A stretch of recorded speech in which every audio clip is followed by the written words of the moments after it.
बाल कम टूटें और ज़्यादा जल्दी ग्रो हों, उसके लिए बहुत ज़रूरी है कि आप अपनी हेयर केयर के साथ बहुत ज़्यादा कंसिस्टेंट रहें और इसमें काफ़ी ज़्यादा मेहनत लगती है। इसीलिए एडवाइस है कि जब भी आप नए मॉलिक्यूल्स का इस्तेमाल करें तो वो ऐसे फॉर्मुलेशंस में अवेलेबल हों जो कि आप रोज़ घर पे लगा सकें, लगा के रात को सो सकें और जब आप सुबह उठें तो आपको एक्चुअली में बेहतर महसूस हो कि हाँ, ये मॉलिक्यूल्स ट्रेंडिंग हैं और ये काम कर रहे हैं। बात करेंगे कुल 6 मॉलिक्यूल्स की जो 2025 में बहुत ज़्यादा ट्रेंडिंग रहे हेयर केयर के लिए।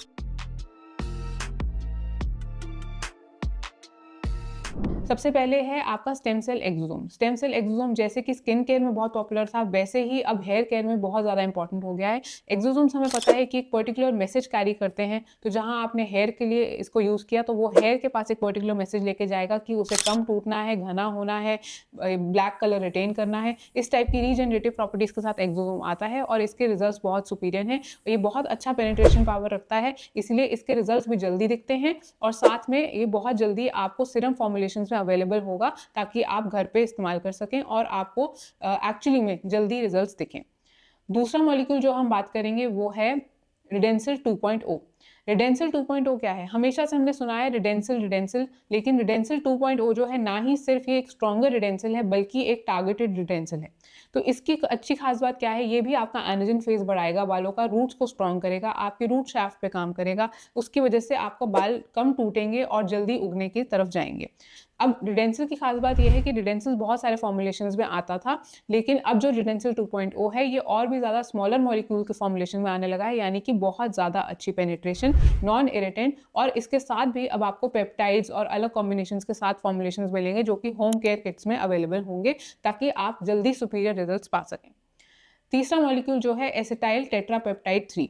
एसिटाइल टेट्रापेप्टाइड 3 जो है ये भी आपकी रूट शाफ्ट पे काम करता है, उसे थिकर करता है, आपकी रूट्स को स्ट्रॉन्ग बनाता है। तो ये भी आजकल बहुत ट्रेंडिंग है और इसकी वजह से हमने देखा है कि ये मॉलिक्यूल जब होम केयर किट्स में अवेलेबल रहा रिडेंसिल के साथ तो ये फॉर्मुलेशन के साथ एक सिनर्जिस्टिक इफेक्ट था जिसकी वजह से आपका बाल जो है जल्दी एनाजन फेज में रहा और उसके बाद शेडिंग फेज में काफ़ी लेट गया। चौथा मॉलिक्यूल है कॉपर ट्राइपेप्टाइड। कॉपर ट्राइपेप्टाइड भी आपकी रूट शाफ्ट पे काम करेगा, एनाजन फेज बढ़ाएगा और साथ में आपके ब्लड सर्कुलेशन बढ़ाएगा स्कैल्प की, जिसकी वजह से अगेन आपकी रूट स्ट्रेंथनिंग होगी।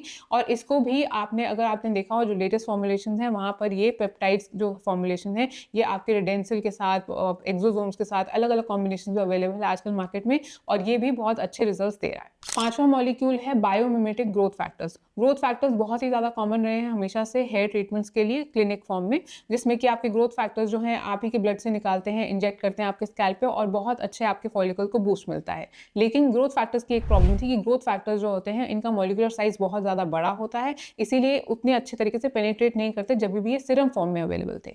तो अब जो ग्रोथ फैक्टर्स आए हैं इनको हम बोलते हैं बायोमिमेटिक ग्रोथ फैक्टर्स, यानी कि ये स्मॉलर फॉर्मुलेशन में अवेलेबल है, स्मॉलर मॉलिक्यूलर साइज के साथ, जिसमें कि इनका पेनिट्रेशन बेटर होगा, ये स्कैल्प को कम इरिटेट करेंगे, बालों का एनाजन फेज बढ़ाएंगे, रूट्स को स्ट्रॉन्ग करेंगे और इसीलिए अब ये आने वाले टाइम में जो बायोमिमेटिक ग्रोथ फैक्टर्स हैं आपको इजीली अवेलेबल होंगे रिडेंसिल के साथ, पेप्टाइड के साथ और हो सकता है आने वाले टाइम में एक्सोसोम्स के साथ भी। छठी चीज जो है वो है आपका एक लो माइक्रो डोजिंग डीएचटी ब्लॉकर, यानी कि डीएचटी जो अपने आप में बहुत कॉमनली पॉपुलर है कि आपको लगाना चाहिए फेनिस्ट्राइड या स्कैल्प पे। तो ये फेनिस्ट्राइड जो था अब तक सिर्फ मिनॉक्सिडिल के साथ कॉम्बिनेशन में अवेलेबल था, लेकिन क्योंकि मिनॉक्सिडिल से बहुत ज़्यादा हेयर फॉल होता है इसीलिए लोग काफ़ी बार फेनिस्ट्राइड का भी फ़ायदा नहीं उठा पाते।